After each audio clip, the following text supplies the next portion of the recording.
हमारी सीडीपी की क्लास है और पेपर 1 पेपर 2 दोनों में आपके काम आएगा। और सबसे अच्छी बात क्या है कि ये आज की जो भी क्लासेस हैं उसमें जो भी क्वेश्चंस आपको मिलेगा ना, वो अभी आपको जो एग्जाम हुआ था 2023 तक फरवरी, उसी के क्वेश्चंस हैं। अगर आपने ये आज हम 30 क्वेश्चंस करेंगे, अगर आप 30 में से 25 से ऊपर नंबर लेकर आ रहे हो ना, इट मीन्स कि आपकी तैयारी काफी अच्छी चल रही है। अपना स्कोर जरूर बताएं। पहली बार आए हैं तो चैनल को सब्सक्राइब करके प्लीज वीडियो को लाइक कीजिए।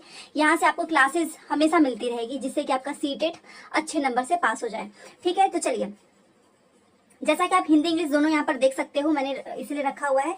तो यहाँ पर लिखा है कि which period marks the transition from childhood to adulthood, मतलब बचपन से वयस्कता के परिवर्तन काल का समय कौन सा है। क्या वो हमारा अर्ली चाइल्डहुड है, मिडिल चाइल्डहुड है, प्री ऑपरेशनल पीरियड है, या फिर हमारा किशोरावस्था है। तो आप सभी जानते हो कि जो एक ट्रांजिशन है हमारा चाइल्डहुड से लेके एडल्टहुड, उसके बीच में हमारा क्या आता है, यही तो पूछा ना कि बचपन से लेकर वयस्कता के परिवर्तन काल का समय कौन सा है। तो आप सभी जानते हो वो है हमारा एडोलसेंस, जिसे हम किशोरावस्था बोलते हैं। तो काफी घुमा के क्वेश्चन पूछा था। Option number 4 will be right.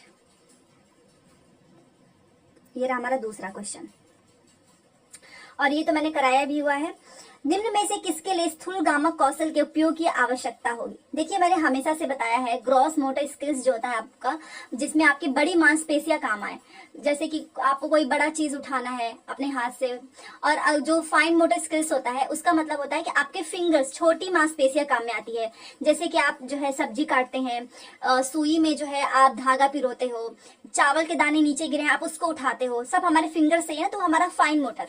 और ग्रॉस मोटर में जहां पर लार्ज मसल्स जो है यूज में है, जैसे कि आप कूद रहे हो, दौड़ रहे हो, ये सारी चीजें हैं। तो चलिए देखते हैं कौन से स्थूलगामक कौशल के उपयोग की आवश्यकता होगी।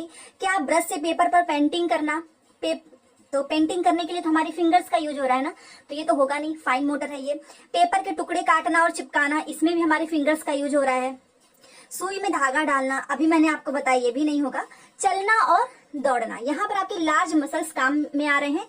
So option number 4 will be right. और ये तो बहुत आसान क्वेश्चन पूछ लिया था कि फर्स्ट प्राइमरी एजेंट हमारा क्या है सोशलाइजेशन का, समाजीकरण की प्राथमिक संस्था क्या है। परिवार से बेटर और क्या हो सकता है। परिवार जहां से हम सबसे पहले सीखते हैं वही तो है हमारा, सबसे पहले समाजीकरण हमारे घर से ही तो होता है ना, तो परिवार।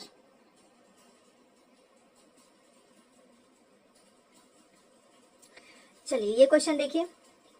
यह मान्यता की भौतिक वस्तुएं जैसे गुड़िया कार में सजीव गुण होते हैं क्या कहलाती है। The belief that physical object such as dolls, car etcetera have life like quality is called, इसको हम क्या बोलते हैं।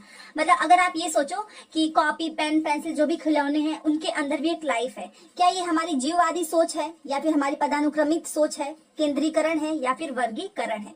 जब भी आप किसी भी निर्जीव में आप ये सोचो कि उसके में भी जीव है, मतलब उसके में भी लाइफ है, तो इसको बोलते हैं एनिमिस्टिक थिंकिंग, जीववादी सोच। ठीक है ना, पहला सही हो जाएगा। एजर्शन एंड रीजन वाले क्वेश्चन देखिए, इसमें कथन और कारण पूछा है कि 4 वर्षीय रिया लंबे, और ये जीन पियाजे से रिलेटेड है, मैंने आपको पढ़ाया भी हुआ है कि रिया सोचती है कि वो ये सोच रही है कि मान लीजिए ये हमारा लंबे,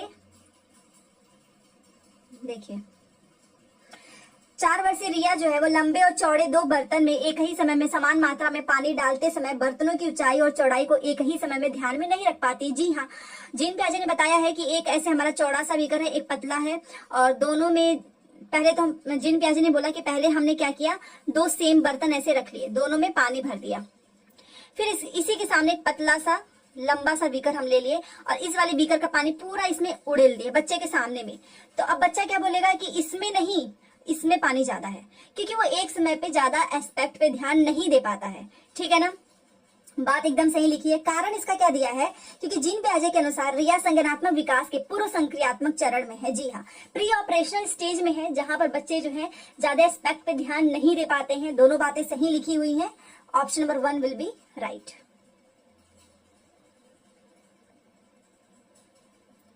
चलिए अगला क्वेश्चन है ये हमारा, देखिए इसमें लिखा है कि संकेतों व अन्य तरीकों द्वारा बच्चों को जरूरत पड़ने पर मदद करना। हमेशा से मैंने बताया है, जब भी आपको किसी भी क्यूज संकेत ऐसी चीजों से आप बच्चों की मदद कर रहे हैं, तो वो आप क्या कर दे रहे हो, बच्चों को स्कैफोल्डिंग दे रहे हो, जिसे हम बोलते हैं पाठ। रेनफोर्समेंट में अवार्ड हम देते हैं, कंडीशनिंग तो होगा नहीं, ना ही कॉग्निटिव कॉन्फ्लिक्ट है। सिंपल सी बात है, अगर आप संकेत से सिखा रहे हो, इट मीन्स कि आप बच्चों को स्कैफोल्डिंग दे रहे हैं। पहला सही हो जाएगा। अब वाइगोस्की से क्वेश्चन, बच्चों की शिक्षा के लिए वाइगोस्की के सिद्धांत का अनुप्रयोग प्रस्तावित करता है। अगर आप स्टार्टिंग से पढ़ते आए हो तो आपको पता होना चाहिए कि वाइगोस्की जो है कोलैबोरेटिव लर्निंग पे जो है कोलैबोरेटिव लर्निंग को बढ़ावा देते हैं। ऑपरेंट लर्निंग तो स्किनर का हो गया, रोट लर्निंग तो कुछ ऐसा इन्होंने दिया ही नहीं, ना ही इन्होंने पैसिव लर्निंग। इन्होंने हमेशा बोला है कि जितना ज्यादा बच्चा कोलैबोरेट करेगा ना, उतना ही ज्यादा सीखेगा। सहयोगात्मक अधिगम, पहला सही हो जाएगा। चलिए क्वेश्चन नंबर 8 देखिए, इसमें पहले हिंदी वाला पढ़ लेते हैं।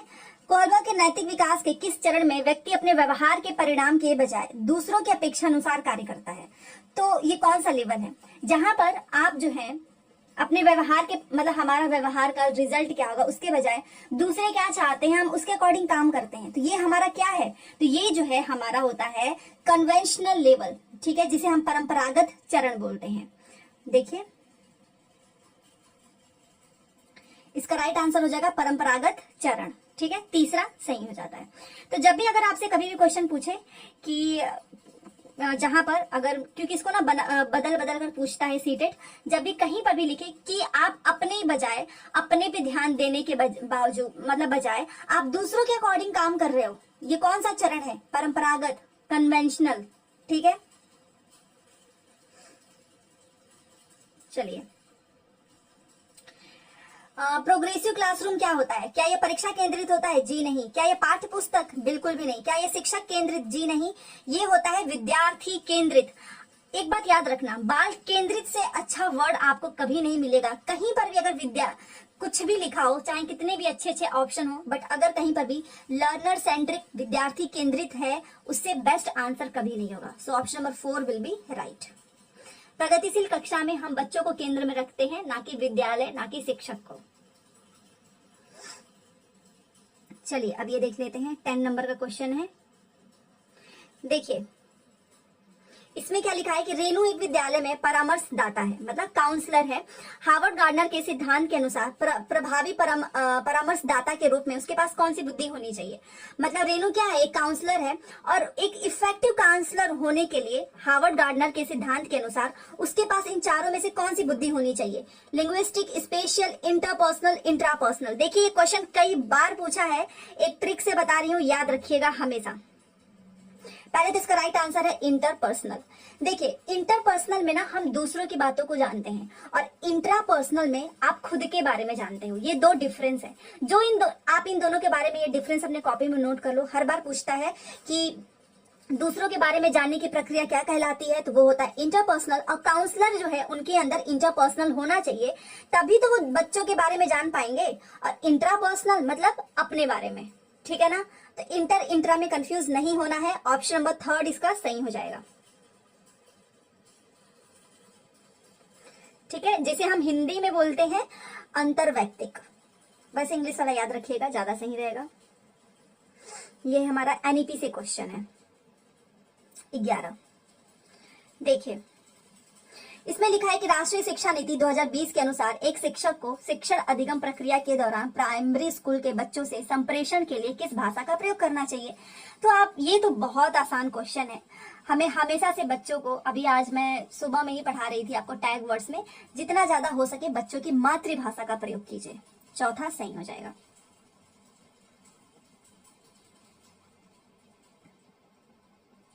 चलिए ये क्वेश्चन देखिए, इसमें लिखा हुआ है कि 5 साल की वैशाली ने अपनी माँ से कहा, माँ मुझे अमित की तरह फुटबॉल चाहिए, अपने भाई की तरह। तो वैशाली को जवाब देते हुए उसकी माँ ने कहा, फुटबॉल से तो केवल लड़के खेलते हैं, मैं तुम्हारे लिए छोटी सी प्यारी सी गुड़िया लाऊंगी। तो ये तो एक तरह से रूढ़िवादी सोच है, इसमें और क्या कहें, ये तो तुरंत है। आपने क्या कर दिया, आपने लिंग रूढ़िवादिता कर दिया। मतलब कि लड़का है तो फुटबॉल खेलेगा, लड़की है तो डॉल से खेलेगी, ठीक है। तो ये क्या है क्या ये जेंडर भूमिकाओं में लचीलापन है? जी नहीं। क्या ये इक्वालिटी की बात हो रही है? बिल्कुल भी नहीं। क्या ये प्रासंगिकता की बात? नहीं। ये एक रूढ़िवादी सोच है, लिंग रूढ़िवादिकता, ठीक है, जिसे हम बोलते हैं। तो ये हमारा gender stereotype. Option number 3 will be right. और ये तो आप सब जानते ही हैं, ऐसा क्वेश्चन तो आप कर ही लेंगे। तीसरा सही हो जाएगा। चलिए ये क्वेश्चन देख लेते हैं 13। इसमें देखिए लिखा है कि बच्चों का नामीकरण व उन्हें वर्गों में बांटना। मैंने हमेशा से बताया है कि हमको कभी भी बच्चे को लेबल नहीं करना है, उनको कैटेगराइज नहीं करना है कि ये कमजोर है, ये तेज है, ये फर्स्ट आता है, ये सेकंड आता है, कभी भी नहीं करना चाहिए। ऐसा करने से बच्चे के ऊपर नेगेटिव इफेक्ट पड़ेगा। तो चलो पढ़ लेते हैं। क्या ये अर्थपूर्ण सीखने को बढ़ावा देगा? बिल्कुल भी नहीं, नेगेटिविटी आती है। बच्चों के समूह में हीनता और सीखने की लाचारी को जन्म देना। जी हाँ, इससे बच्चों के अंदर ना दूसरे जो बच्चे होंगे उनके अंदर हीन भावना आती है और उनको ऐसा लगेगा कि हम अच्छे नहीं हैं पढ़ने में। सभी बच्चों के अधिगम की जरूरतों को पूरा करने के लिए ये एक सकारात्मक रणनीति है। बिल्कुल भी नहीं, ये सकारात्मक नहीं, ये तो नेगेटिव है। बच्चों के आत्मसम्मान और प्रदर्शन पर कोई प्रभाव नहीं डालेगा। बिल्कुल डालेगा। बच्चे का आत्मसम्मान बिल्कुल भी गिर जाएगा, वो क्लास में बोलना बंद कर देगा। तो ये एक बहुत गलत चीज है जो कि हमें कभी नहीं करना है। इससे बच्चों के समूह में हीनता आती है और सीखने की लाचारी को आप जन्म देते हो। तो इनफीरियोरिटी हमें कभी भी नहीं करना है। ऑप्शन नंबर दूसरा सही हो जाएगा। चलिए, आप तो जानते ही हो कंटिन्यूस एंड कम्प्रिहेंसिव इवैल्यूएशन क्या होता है। सतत व समग्र मूल्यांकन, जिसमें आप बच्चे का हर दिन मूल्यांकन करते हो, उनकी कमियों के बारे में जानते हो, फिर उसको सुधारने की कोशिश करते हैं। तो ये क्वेश्चन बहुत आसान है। एक बार पहले आप इंग्लिश वाला देख लीजिए ताकि हम फुल हिंदी देखें। चलिए, क्वेश्चन नंबर 14। तो ये क्या है? क्या ये विद्यार्थियों की एक दूसरे से तुलना करना है? बिल्कुल भी नहीं। यहाँ पर हम तुलना नहीं करते हैं, हम हर इंडिविजुअल बच्चे का देखते हैं। बच्चे के व्यापक विकास से जुड़ी सभी स्कूली गतिविधियों के आकलन के सभी पहलुओं को शामिल करना। जी हाँ, देखिए सतत व समग्र मूल्यांकन, समग्र का मतलब होता है होल। आपने बच्चे के होल डेवलपमेंट के लिए जो भी अलग अलग एक्टिविटीज होती हैं उसके आकलन के सभी पहलुओं को आप शामिल कर रहे हो, ठीक है। ये केवल वाला वर्ड नेगेटिव होता है, मैंने आज टैग वर्ड्स में बताया है, कभी सही नहीं होगा ये। साल के अंत में बच्चे का मूल्यांकन करना, कभी भी जो साल के अंत में हम जो मूल्यांकन करते हैं ना, वो अच्छी चीज नहीं है। हमें तो हर दिन मूल्यांकन करना है, जो कि सतत व समग्र मूल्यांकन में ही आता है। तो इसका राइट आंसर हो जाएगा ऑप्शन नंबर 2, ये हो जाएगा, ठीक है। चलिए हमारा क्वेश्चन नंबर 15 देखिए, इसमें क्या लिखा है। इसमें लिखा है कि प्रभावी शिक्षक कक्षा में शिक्षण अधिगम की प्रक्रिया में अक्सर जांच करने वाले प्रश्नों का प्रयोग करते हैं। इससे शिक्षक को किस प्रकार का मूल्यांकन करने में मदद मिलेगी? देखिए, हमेशा से मैंने बताया है कि समेटिव असेसमेंट आप साल के अंत में 6 महीने पे मूल्यांकन करते हो। और यहाँ पर क्या लिखा है कि आप अक्सर जांच करते हैं। तो अक्सर जांच हम तभी तो करेंगे जब हम हर दिन जांच कर रहे हो, और उसको बोलते हैं फॉर्मेटिव असेसमेंट, जिसे हम रचनात्मक मूल्यांकन बोलते हैं। तो यही हम कर रहे हैं। ये स्टैंडर्डाइज, जिसे हम मानकीकृत बोलते हैं, ये गलत होता है, ये नेगेटिव टैग वर्ड्स है।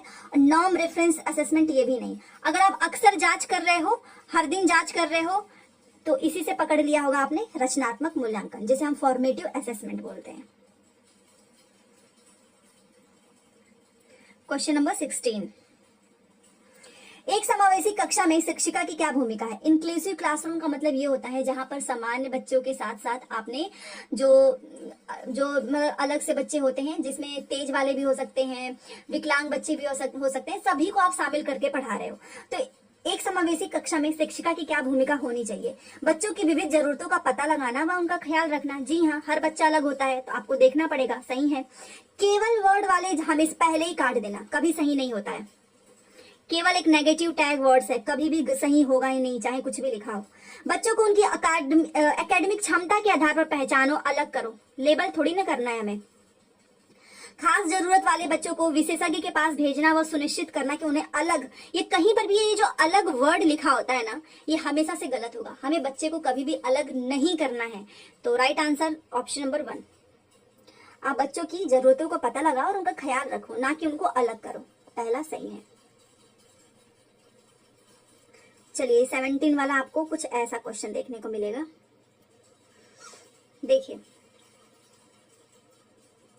इसमें लिखा है कि विविध समूह के विद्यार्थियों के शिक्षण के दौरान एक शिक्षिका को क्या ध्यान में रखना चाहिए? तो चलो देख लेते हैं।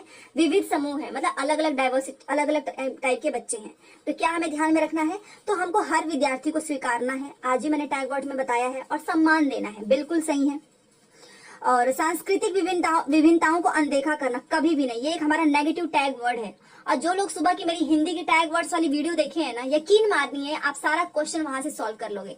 वो हिंदी का है, इसका मतलब ये नहीं कि कहीं और इम्प्लीमेंट नहीं होगा, ये बात गलत है, अनदेखा नहीं करना है। दूसरा हर हाल में गलत है, जहां जहां दूसरा है उस ऑप्शन को ही उड़ा देते हैं। यहाँ दूसरा खत्म, यहाँ पे दूसरा खत्म, 2 ही ऑप्शन बचा है। सुसंगत संप्रेषण बनाए रखना, यस, जितना ज्यादा हो सके बच्चों का कम्युनिकेशन होना चाहिए। अप्रत्यक्ष निर्देश दो, हमको प्रत्यक्ष निर्देश देना है, अप्रत्यक्ष नहीं, गलत।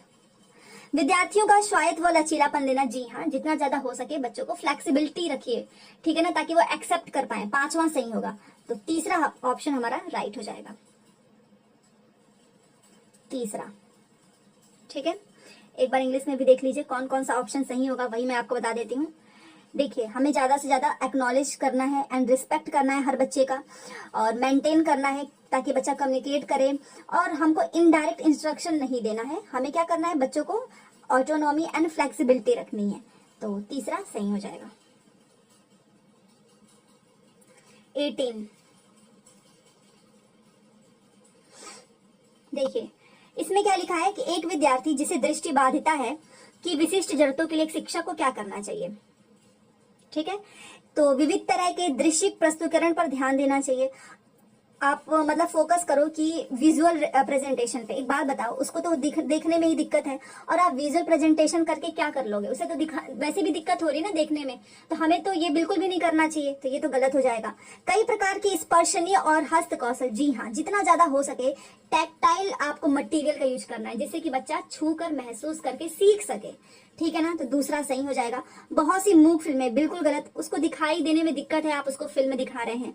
बहुत सी, फिर से वही कि आप बच्चों को lot of structure worksheet with pictures दीजिए, बिल्कुल भी नहीं। बच्चों को हमको ऑडियो बुक्स, मतलब और जिससे बच्चा सुन के सीख सके, टच करके सीख सके, ऐसी चीजें देनी चाहिए। तो दूसरा सही हो जाएगा। चलिए 19 क्वेश्चन लिखा हुआ है कि सामाजिक अंतःक्रिया और मौखिक संप्रेषण में चुनौती किसका विशिष्ट अभिलक्षण है? मतलब difficulties in social interaction and verbal communication is a typical characteristics of. आपको संप्रेषण करने में दिक्कत आ रही है, आपको अंतःक्रिया करने में दिक्कत आ रही है, तो इसका क्या मतलब है? क्या ये ऑटिज्म है, एडीएचडी है, डिसलेक्सिया है, डिसकैलकुलिया है? सबसे पहले हम क्या खत्म करेंगे? ये डिसलेक्सिया, क्योंकि इसका मतलब होता है पढ़ने में दिक्कत। डिसकैलकुलिया इसका मतलब होता है गणित में आपको दिक्कत आएगी। अब इन दोनों में लोग कंफ्यूज हो जाएंगे कि ऑटिज्म होगा कि अटेंशन डेफिसिट वाला होगा। तो बताइए इसका राइट आंसर। 19 नंबर का क्वेश्चन है, स्कोर आप सभी को बताना है। तो इसको बोलते हैं स्वलीनता, ऑटिज्म। देखिए ऑटिज्म का मतलब होता है ना कि ऐसे बच्चे जो अपने में ही लीन रहते हैं, ज्यादा दूसरों से बात नहीं करना चाहते हैं। तो यहीं पे तो पूछ रहा है, जो अंतःक्रिया नहीं, इनको बहुत दिक्कत आती है दूसरों के साथ अंतःक्रिया करने में।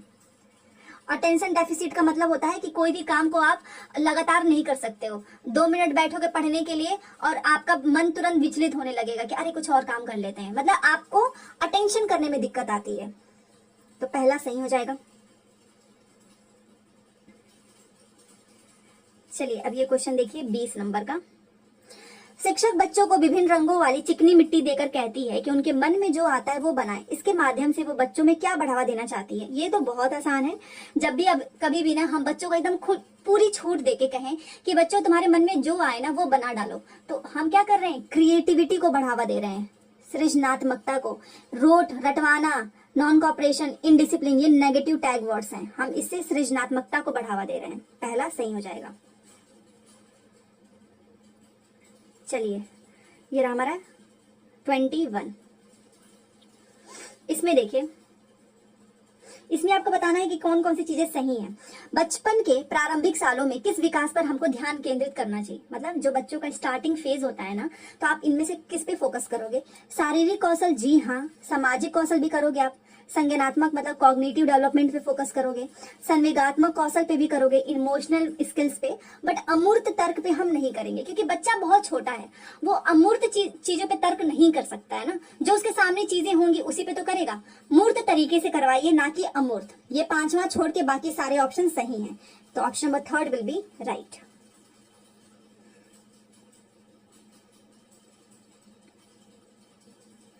रचनावादी मतलब कंस्ट्रक्टिविस्ट, और इतना अच्छा ये वर्ड है क्योंकि इसका मतलब होता है ज्ञान का निर्माण करना। तो रचनावादी कक्षा में अर्थपूर्ण सीखना हम किसको बोलते हैं? तो चलिए देखते हैं किसको कहते हैं। क्या आप यहाँ पर जानकारी के भंडारण व उपयोजन से होता है, मतलब refers to the storage and retrieval? जी नहीं, हम बहुत ज्यादा इन्फॉर्मेशन से हम नहीं करते हैं रचनावादी क्लासरूम, ठीक है। दूसरा है अन्वेषण व अंतःक्रिया के द्वारा। अगर आपने टैग वर्ड्स वाली वीडियो देखी है तो मैंने हमेशा से बताया है, ये जो अन्वेषण वर्ड है ना और ये अंतःक्रिया अपने आप में इतना अच्छा वर्ड है कि इसके अलावा शायद कुछ सही भी ना हो। अन्वेषण का मतलब होता है खोजबीन, अंतःक्रिया का मतलब होता है कि एक दूसरे के साथ कम्युनिकेट करके। तो यही तो होता है रचनावादी कक्षा, तो दूसरा सही हो जाएगा। इनाम व सजा का प्रयोग नहीं करते हैं, ना ही हम बच्चों को बार बार एक ही प्रैक्टिस करने को देते हैं। सब खत्म, बस दूसरा सही हो जाएगा, ठीक है। चलिए ये क्वेश्चन देखिए 23। एक शिक्षिका एक बच्ची जो एक अवधारणा को समझने में असमर्थ है के साथ मिलकर काम करती है, उसे इशारे देते हुए। अभी हम लोगों ने किया, जहां पर भी आप इशारे दे रहे हो, ठीक है, वो हमेशा से संकेत दे रहे हो, जैसे हम क्या बोलते हैं क्यूज, अभी मैंने आपको बताया। तो हम क्या करते हैं, स्कैफोल्डिंग तो देते हैं ना, पाड़ जिसे बोलते हैं। तो ये इशारा वर्ड आपको ध्यान में रखना है हिंदी में, और इंग्लिश में आपको ये क्यूज, एक मिनट, हाँ, इंग्लिश में आपको इस पे ध्यान देना है, ठीक है ना, इस वाली लाइन पे। तो आप एक बार ये लिख ही लो कि इसको बोलते हैं पाड़। पहला सही हो जाएगा, आसान सा था, 2 क्वेश्चन एक ही जैसा पूछ लिया है। 24 देखिए, लिखा है कि कथन में कि एक शिक्षिका कक्षा को संवादात्मक बनाने के लिए बच्चों के आसपास के पर्यावरण से उदाहरण शामिल करती है, ठीक है। और क्या बात सही है? जी हाँ, हमको कक्षा में संवादात्मक बनाने के लिए जो भी हमारा इन्वायरमेंट है उसके ज्यादा से ज्यादा एग्जाम्पल्स लेने चाहिए, क्योंकि सामाजिक सांस्कृतिक संदर्भ की सीखने में महत्वपूर्ण भूमिका है। वाइगोस्की ने भी बोला है कि जितना ज्यादा आप समाज को कनेक्ट करके बच्चों को पढ़ाओगे ना, बच्चा ज्यादा सीखता है। तो दोनों बातें सही हैं, पहला सही हो जाएगा। इंग्लिश वाला भी एक बार देख लीजिए। टीचर क्या कर रही है, इंक्लूड कर रही है एग्जाम्पल्स को, immediate environment of children to make the classes interactive, ठीक है। तभी तो आप क्लास को इंटरेक्टिव बनाने के लिए हमको एग्जाम्पल्स लेने चाहिए पर्यावरण से ही, क्योंकि यहाँ पर बच्चा क्या करता है, समाज संस्कृति से ज्यादा सीखता है। रीजन भी सही है। 25 निम्न में से क्या बच्चे के समस्या समाधान में बाधा उत्पन्न करेगा? इन चारों में से बताइए कि कौन सी ऐसी चीज है जो बच्चे के समस्या समाधान में बाधा उत्पन्न करेगा। समस्या को सही से पहचानना ये कोई बाधा नहीं है। समस्या को स्पष्टता से परिभाषित करो, एकदम क्लियर तरीके से परिभाषित कर दो, ये भी कोई बाधा नहीं है। पहले सुलझाई गई मिलती जुलती समस्याओं के बारे में सोचना, मतलब कि मैंने पास्ट में ये वाला प्रॉब्लम ऐसे सॉल्व किया था, तो इससे तो हम आसान कर रहे हैं, ये कोई बाधा नहीं है। वस्तुओं के इस्तेमाल के पारंपरिक तरीकों पर ही स्थिर रहना। जी हाँ, बहुत से ऐसे लोग हैं ना जो एकदम रिजिड होते हैं, फिक्स्ड हो जाते हैं कि नहीं, ये कन्वेंशनल मैनर है, बहुत पुराने तरीके से चलता आया है, मैं यही चीज फॉलो करूंगी, इससे हट के कुछ नहीं करेंगे। तो ये जो चीज होती है ना, ये समस्या समाधान में बाधा उत्पन्न करती है। तो 4 जो है हमारा सही हो जाएगा। फिर से एजर्शन एंड रीजन। चलिए देखते हैं क्या चीजें सही हैं। पहला लिखा है कि विद्यार्थियों द्वारा की गई गलतियां व त्रुटियां शिक्षकों और विद्यार्थियों को असफलता को दर्शाती है। एकदम गलत। हमेशा से मैंने बताया है कि बच्चे की जो गलती होती है ना, उससे पता चलता है कि बच्चा कुछ सीख रहा है, ना कि असफल हो रहा है। गलत। इसका तर्क क्या दिया कि बच्चों में खुद से सोचने की क्षमता नहीं होती तथा उनके सीखने को सुनिश्चित करने के लिए उन्हें लगातार निर्देश देने पड़ते हैं। बिल्कुल गलत। बच्चा खुद से सोच सकता है, ठीक है ना। यहीं पर इन्होंने स्टेटमेंट ही गलत लिख दिया कि नहीं होती है। दोनों की दोनों बातें गलत है। तो option number 4 will be right. अब हम 27 क्वेश्चन में पहुंच गए हैं, देख सकते हो आप, काफी स्पीड में आज हम कर रहे हैं क्वेश्चन को। ये कौन सा क्वेश्चन नंबर है? 27। निम्न में से कौन सा भाव नहीं है, कौन सा इमोशन नहीं है? Memory, anger, love, fear. ये तो बहुत आसान है, क्वेश्चन से ही आप समझ गए होंगे। देखिए, इमोशन का मतलब फीलिंग होती है, क्रोध भी तो एक भाव है, प्यार भी तो एक भाव है, डर भी एक हमारा भाव है, मेमोरी हमारा कोई भाव नहीं है, मतलब स्मृति। तो option number 1 will be right, पहला सही हो जाएगा। चलिए 28,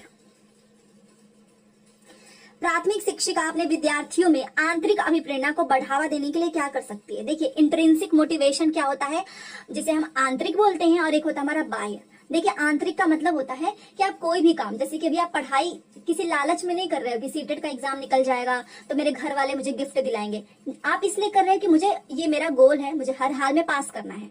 और वहीं पर अगर आपको कोई बोले कि तुम अगर सीटेट का एग्जाम पास कर लोगे तुमको स्कूटी मिल जाएगी, तो ये एक लालच है जो कि हमारा होता है बाह्य अभिप्रेरणा। तो ये तो अच्छी चीज है, आंतरिक अभिप्रेरणा हमें हमेशा से बढ़ावा देना चाहिए। एक प्राथमिक शिक्षिका को अपने विद्यार्थियों में इसको बढ़ावा देने के लिए क्या करना चाहिए, यही तो क्वेश्चन पूछा है। तो चलो देख लेते हैं 28, बताइए आप लोग राइट आंसर। पहला लिखा है कि हर विद्यार्थी के हर एक प्रयास की प्रशंसा करके। जी नहीं, हमें हमेशा ना प्रशंसा करनी चाहिए, बट अगर आप हर काम पे ये प्रशंसा करने लगोगे तो बच्चे तो चढ़ जाते हैं ना, फिर वो काम ही नहीं करेंगे। दूसरा है अवांछनीय व्यवहार को दंडित करके। दंडित हमेशा से नेगेटिव है, कभी भी हमको बच्चों को दंड नहीं देना है, खत्म, ये यहीं पे। ना ही हमको बच्चों में कंपटीशन को बढ़ावा देना है, बच्चों को सीखने में आनंद की अनुभूति को प्रोत्साहित करके। देखिए अगर आप कोई भी टफ काम हो, इजी काम हो, अगर बच्चे को मजा आ रहा है ना उसमें, तो बच्चा वो काम करेगा अपनी खुद की खुशी से। तो 4 हमारा ये, देखिए ये एग्जाम्पल है, मतलब इस तरीके से हम बढ़ावा कर सकते हैं आंतरिक अभिप्रेरणा को। तो अगर मैं टीचर हूं तो मैं ये काम जरूर करूंगी कि बच्चे को सीखने में आनंद की अनुभूति को प्रोत्साहित करेंगे, जिससे कि आंतरिक अभिप्रेरणा को हम बढ़ावा कर सकें। तो चौथा सही हो जाएगा। देखिए आप सब लाइक शेयर नहीं करते हो, प्लीज आज कम से कम 1000 लाइक्स तो कर ही दीजिए। नेक्स्ट क्वेश्चन है कि बच्चे का समग्र शारीरिक व मानसिक स्वास्थ्य अधिगम क्या है। जो बच्चे का overall physical, mental wellbeing of the child learning, क्या ये इफेक्ट नहीं करता है, मतलब क्या ये बाधा डालता है, से संबंधित नहीं है, उसको फैसिलिटेट करता है। देखिए ये फैसिलिटेट वर्ड बहुत अच्छा वर्ड होता है। बच्चे का जो समग्र शारीरिक व मानसिक स्वास्थ्य अधिगम को क्या करता है, ये सुसाधित करता है, फैसिलिटेट करता है। चौथा सही हो जाएगा। और ये आज का हमारा लास्ट क्वेश्चन 30। हम लोगों ने पूरे 30 क्वेश्चन किए हैं आज। रूही का मानना है कि उसने ठीक से पढ़ाई नहीं की थी, जिसके कारण उसके विज्ञान की परीक्षा में अच्छे नंबर नहीं आए, जबकि वह विज्ञान में बहुत अच्छा प्रदर्शन कर सकती है। मतलब मैंने पढ़ाई नहीं की इसलिए मेरे नंबर नहीं आए, बट यस मैं इसमें अच्छा नंबर ला सकती हूँ। रूही अपने प्रदर्शन का आरोपण किस कारक को कर रही है, मतलब she is attributing her performance to, वो किसको कर रही है, क्या वो एनवायरमेंट फैक्टर को कर रही है, लैक ऑफ एबिलिटी को, लैक ऑफ एफर्ट, या फिर टफ लक। आसान सा क्वेश्चन है, लैक ऑफ एफर्ट, क्योंकि उसने क्या बोला कि मैं अच्छा प्रदर्शन तो कर सकती हूँ बट मैंने पढ़ाई ही नहीं की, इसका मतलब एफर्ट की कमी है, उसने ज्यादा प्रयास नहीं किया। तो यही तीसरा सही हो जाएगा, कोशिश की कमी है, तीसरा सही हो जाएगा। तो ये सीडीपी के 30 क्वेश्चन हमने डिस्कस कर लिया, वो भी 27 मिनट में। आप सोचिए, मतलब 30 क्वेश्चन और मिनट भी कम है। मैंने कोई 1 घंटा आपका नहीं लिया है, कम समय में मैं ज्यादा क्वेश्चन कराने की कोशिश करती हूँ, क्योंकि आपका समय बहुत कीमती है। तो जाते जाते लाइक शेयर सब्सक्राइब जरूर कर दीजिएगा। मिलते हैं नेक्स्ट क्लास में। Thanks for watching.